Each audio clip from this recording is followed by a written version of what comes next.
Takže dobrý deň, priatelia. Ozývam sa vám opäť s týmto videom. No ale priatelia, v našom meste ma niečo teraz, ale že poriadne dorazilo.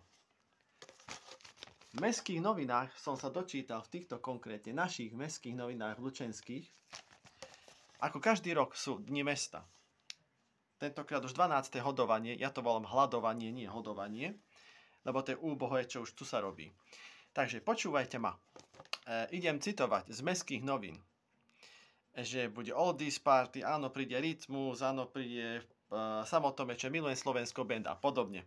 Áno, čo ma najviac dorazilo, že tento rok, áno, počujete, tento rok nebude na dňoch mesta street dance party. Neviem, ako je to možné a prečo sa to stalo a z akého dôvodu. No ale dobre, to sa ešte dá nejako, ale mladí z tohto nebudú vôbec načeť. Ešte tí mladí, ktorí tu ostali horko ťažko v tomto malom meste, ešte tých nemám slov. Street dance party nebude.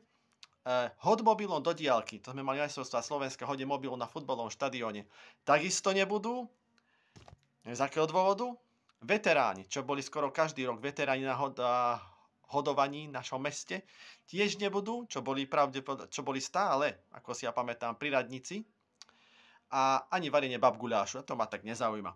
Ale všetky tieto 4 veci, ktoré boli, dá sa povedať, že ako stálica v lučenskom hodovaní, oni normálne nebudú. Nebude street dance party, nebude hod mobilom do diaľky, nebudú veteráni.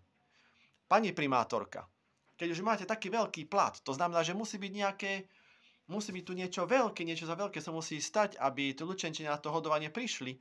Ale keď máte taký veľký, vysoký plat, čiže nad 7 000 eur cca máte plat a toto spravíte z mesto, že zoberete 4 veci, street dance party, hod mobilom a veteránov. Na veteránov chodili dosť veľa ľudí na hodovaní každý rok, to som si všimol. Takisto na street dance party chodili. Dobre, keď ste to z hlavnej ulice zobrali, dobre, pochopím, hej, lebo bol húk, kostol, tam ľudia bývajú, hej, je tam sídlisko Vajanského a tak podobne. To som ešte pochopil. Keď ste to dali na Vinicu, na ľadovo, keď ste to dali, aj to som už pochopil, ale potom sa najskôr to bolo zadarmo, potom sa to spoplatňovalo a nakoniec ste to zobrali. Nemá to žiadny zmysel, čo ste teraz spravili.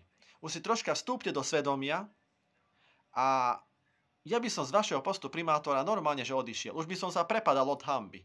Lebo týmto ľuďom, týmto vlastným občanom, čo dávate? Ja neviem. Premaľované verejné osvetlenia? Alebo teraz najnovšie idete robiť tieto zastávky? No ja neviem. Kvitujem to, že budú nové zastávky. Dobre, v poriadku. Ale no, majú vidieť, ako to bude v realite. Lebo ja v tom nevidím nič pozitívne. Takže čo som chcel povedať? Street dance party, hod mobilom ani veteráni, Lučenčania tento rok na hodovaní mesta Lučenci nebude. Takže čo na to povedať?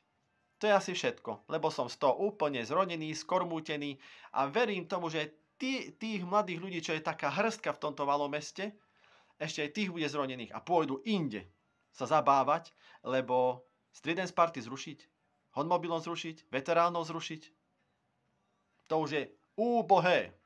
Takže Michal Prelučenec, nech sa páči, choďte na môj Facebook, tam to bude zverejnené, takisto na Instagrame Michal Prelučenec a takisto na TikToku Michal Prelučenec. Pekný deň.